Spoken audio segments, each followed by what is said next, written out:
RCM के company से जुड़े हुए सारे कार्यकर्तागण, मेरे साथ आई हुई बिहार में शिवहर से मेंबर ऑफ पार्लियामेंट आदरणीय रमा देवी जी,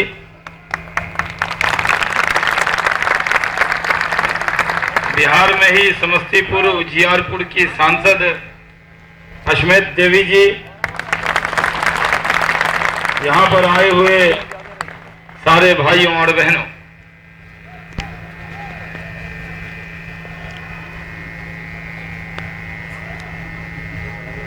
मैंने जब ये सुना कि यहाँ पर आरसीएम को बंद करने के खिलाफ यहाँ पर बड़ी तादाद में लोग आए हैं, हमारे कई सांसद पहले भी आए, हमसे जब मिलने यहाँ के लोग कल आए थे, मैंने उनको वचन दिया था कि पार्लियामेंट से फुर्सत मिलते ही हम आपके बीच में आएंगे। पार्लियामेंट में चर्चा चल रही थी कि ये सरकार गरीब किसको मानती, जिनकी आमदनी 22 रुपए से ज्यादा है दिन भर की, सरकार उसको गरीब नहीं मानती। 22 रुपए में इनके मंत्री और सांसद एक दिन खाना नहीं खा सकते, लेकिन जिनकी 22 रुपए की आमदनी है उनको सरकार गरीब नहीं मानती। मुझे नहीं मालूम सरकार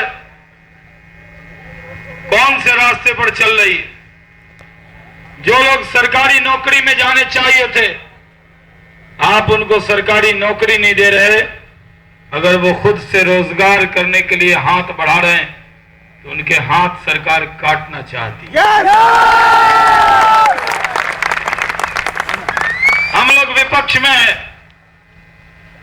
राजस्थान में भी विपक्ष में है और दिल्ली में भी विपक्ष में है। हम आपको वचन देने आए कि ये लड़ाई आपकी अकेली लड़ाई नहीं है, इस लड़ाई को हम लोग भी मजबूती से आपके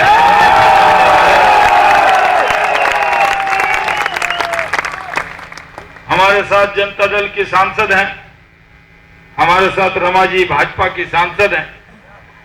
हम लोग आपके बीच में आपका दुख और दर्द बांटने के लिए आए।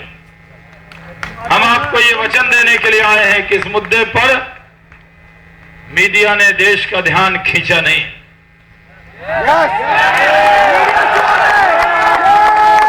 लेकिन शायद सही तरीके से उन तक बात भी नहीं पहुंची होगी। इस रामलीला मैदान में या इस जंतर मंतर पर कुछ और धरने भी होते हैं, लेकिन उस पर ध्यान सबका रहता है। लेकिन बेरोजगारों के लिए कोई नहीं। ये जो लोग हैं इन पर परिवार डिपेंड है। 1 करोड़ 31 लाख लोग हैं। एक परिवार में अगर 5 आदमी भी जोड़ दें तो ये देश के 5-10 करोड़ परिवार। अगर इतनी बड़ी समस्या को नहीं देखा गया तो हम इस मुद्दे को संसद में उठाएंगे और जब संसद में खड़े हो जाएंगे, क्योंकि मैं सांसद भी हूं और अपनी पार्टी का राष्ट्रीय प्रवक्ता भी हूं, इसलिए आपके भी मैं पार्टी का प्रवक्ता तो हूं ही, लेकिन बेरोजगारों का भी प्रवक्ता हूं। आज के बाद आपका ये मुद्दा देश के सामने होगा, इसलिए हम तीनों सांसद आपके दरवाजे पर दस्तक देने के लिए आए हैं, आपको अनशन में शामिल होने। हम लोग जाकर बात करेंगे, विपक्ष की नेता सुषमा स्वराज जी से भी अनुरोध करेंगे। हम जाकर जनता दल के राष्ट्रीय अध्यक्ष शरद यादव जी को भी बताएंगे और हम ये कोशिश करेंगे ये सब बड़े नेता आपके दुख में शामिल होने के लिए यहाँ पर आए। बहुत बड़ी बात नहीं करना चाहता, लेकिन मैं जानता हूं इस देश में बेरोजगारी बढ़ रही है, इस देश में महंगाई बढ़ रही है, इस देश के अंदर इतनी महंगाई बढ़ गई कि आज आम आदमी का नमक रोटी खाना भी मुश्किल हुआ। और जो लोग नमक रोटी के लिए कमा रहे हैं, सरकारी नौकरी नहीं मिल रही, उनके हाथ से किसी सरकार को निवाले खींचने की इजाजत हमारे जैसे लोग विपक्ष में बैठे हुए नहीं देंगे। ये हम आपको वचन दे रहे हैं। इसलिए आप भाइयों और बहनों, आप इकट्ठे बढ़े। और मैं देख रहा हूं कि यहाँ पर जात पात और धर्म की कोई सीमा नहीं, सारी सीमाओं को तोड़कर हर जात पात बिरादरी के लोग, हर धर्म के मानने वाले, क्योंकि जो बेरोजगार हैं उनका कोई धर्म और जात नहीं होती, उनकी जाति और धर्म उनकी बेरोजगारी।